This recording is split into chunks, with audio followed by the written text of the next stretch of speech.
I am back. What it do, baby? And I am indeed back because after my almost 2-week hiatus from posting, I am finally back.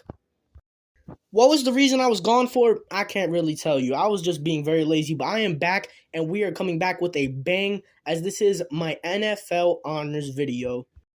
The third string Jaeden NFL honors, just like the real NFL honors, just in this one, it's who I think should win the awards.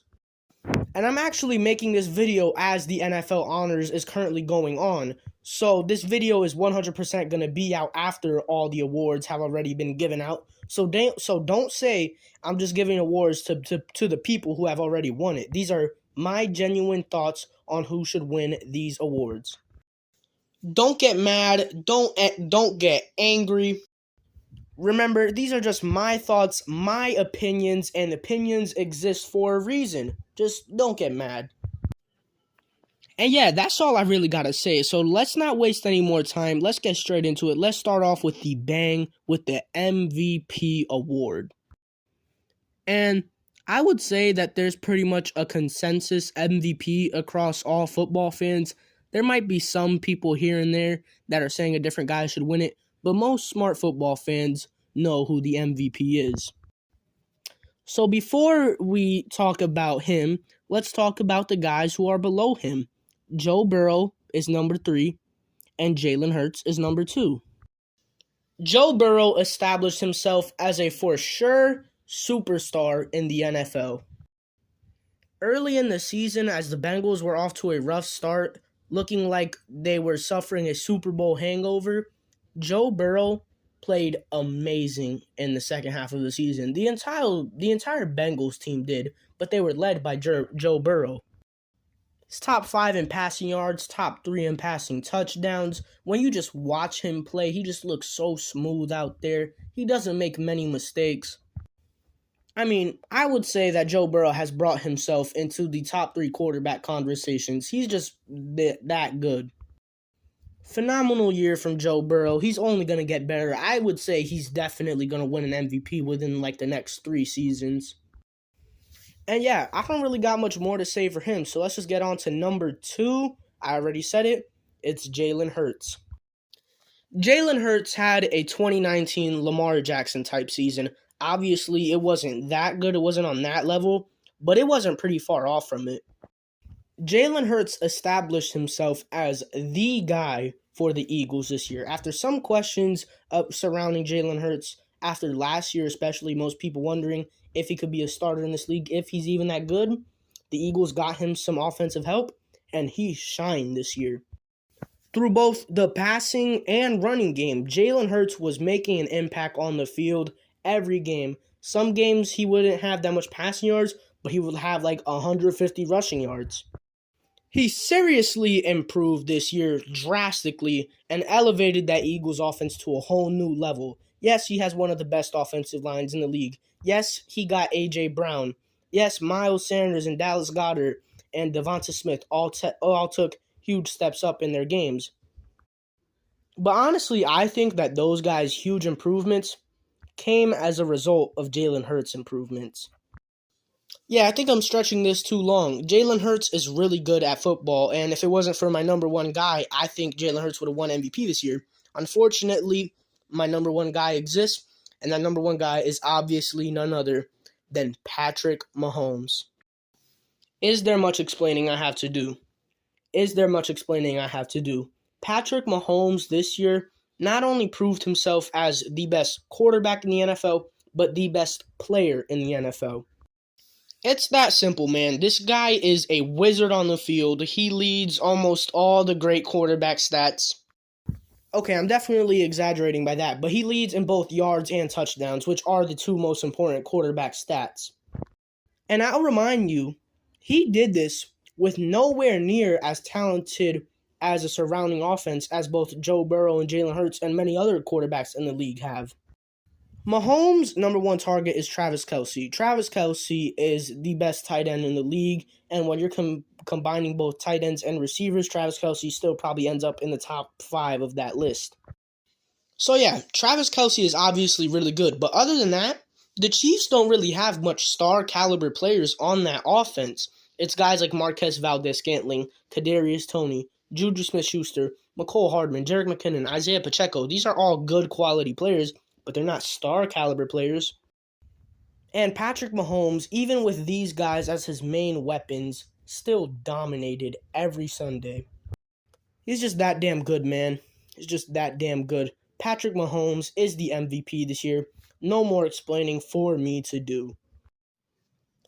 Moving on from MVP, we get into what I think is a pretty easy award to crown this year, and that is the Offensive Player of the Year award. I don't want to spend too much time on this one. It's Justin Jefferson. He's proven himself as the best receiver in the NFL this season.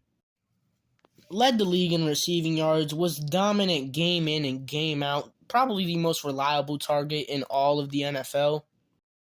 He was just flat out unstoppable for most of the season, because there are some games that we're not going to talk about, but everybody has off games. Justin Jefferson rarely has those, and when he's on, he is on, and you can almost always count on him to put up 100 receiving yards and a touchdown. I'm glazing right now, I'm not going to lie, but Justin Jefferson, Offensive Player of the Year, by far. I don't know why I didn't draft him in fantasy. That will always haunt me. But yeah, Jay Jetta's Offensive Player of the Year.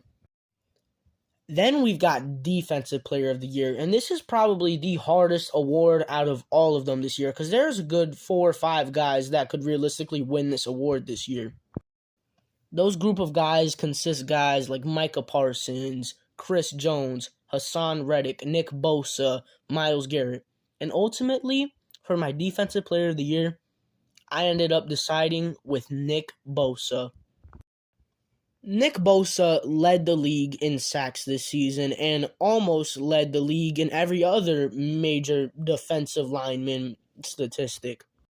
Sacks, QB pressures, QB hits, TFLs, all those big stats for pass rushers, D linemen, you can always count on seeing Nick Bosa towards the top of those stats.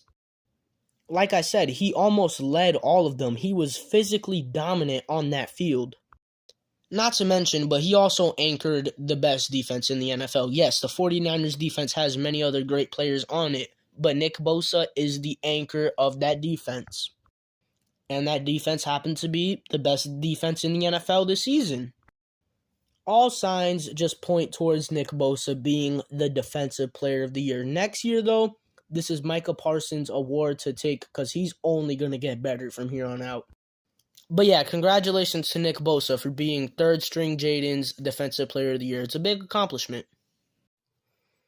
Let's move on to my Rookie of the Year awards, and I'm going to kind of spoil them right now. These 2 awards are dominated by one team. You probably already know where this is going. Let's start off with my Offensive Rookie of the Year, Garrett Wilson. K9 was snubbed. K9 was shubbed. Shut up. Listen, Kenneth Walker was great this year. I'm pretty sure he led all rookies in rushing yards and rushing touchdowns by a lot.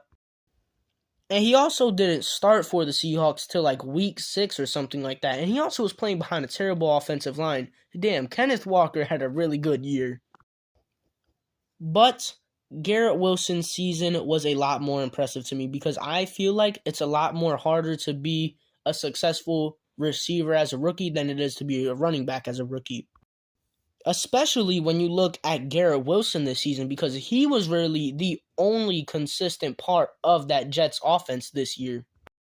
The Jets had swapped through so many running backs, so many quarterbacks. All their quarterbacks are backup caliber quarterbacks to remind you. Joe Flacco, Zach Wilson, Mike White. I think there was another guy that started for them late in the season. Garrett Wilson had to play with these guys, and he was still the leading rookie receiver this season. He had the most receptions for a rookie this year and the most receiving yards for a rookie this year. And he was tied for third in touchdown receptions among rookies with 4. I know it's not a lot, but it is third place. He was the best rookie receiver this year, in my opinion. He was the best rookie offensive player this year, in my opinion. Garrett Wilson is my Offensive Rookie of the Year. Which leads me into my Defensive Rookie of the Year because with my Defensive Rookie of the Year, I have another New York Jet, Sauce Gardner. This one, I really don't think I have to explain myself very much. Yeah, people might want to say Woolen, or some crazy people might want to say Aiden Hutchinson, but it's Sauce. It's Sauce. There's no way you can't say it's not Sauce. Sauce can already be argued as a top 10 cornerback already. As a rookie, that is insane. He's got it all. Like I said, I already think he can be a top 10 cornerback in the league, and he was also a huge part in the Jets' defense being as good as they were this year. He's him. He's simply him. I believe these two, Garrett Wilson and Sauce Gardner, were the best rookies this year, and that's insane because they both play for the Jets. Yeah, I would say the Jets had a pretty decent draft. Also, they have Breece Hall, who was like on pace to win Offensive Rookie of the Year until he got a very bad injury. The Jets got a bright future, man. They got a really bright future with these young guys. If they could just get themselves a franchise quarterback.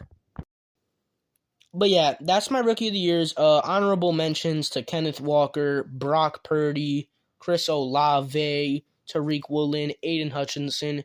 These are all guys that could have realistically won it, but in my eyes, Wilson and Gardner were my picks. Let's now talk about Comeback Player of the Year. There's only one man who can win this award. Saquon Barkley. Come on. Yes, Geno Smith was great this year, but in my eyes, I just don't view Geno Smith as a comeback player. What is he coming back from? Geno Smith, to me, is more like a guy who just had a breakout year while he was like in his 9th season in the league. He's not really coming back from anything, and that's literally the name of the award. So no, Geno Smith is not my comeback player of the year. Saquon is my comeback player of the year because Saquon came back from numerous injuries that were looking like they were going to derail his career and make him an ultimate draft bust. He came back from these, revived his career this year, and was pretty much the entire Giants offense.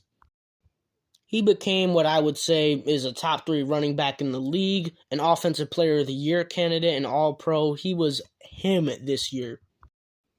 And let's just tie that back into the award. Saquon's been injured a lot in recent seasons, looking like a bust. Came back this year, and he played absolutely amazing. Christian McCaffrey's also an honorable mention, just to throw him in there. And let's use this momentum that we have of the New York Giants into the next award, which is Coach of the Year. And you know who I got for this one. Brian Daboll. Did Brian Daboll run the best offense in the league this year? No.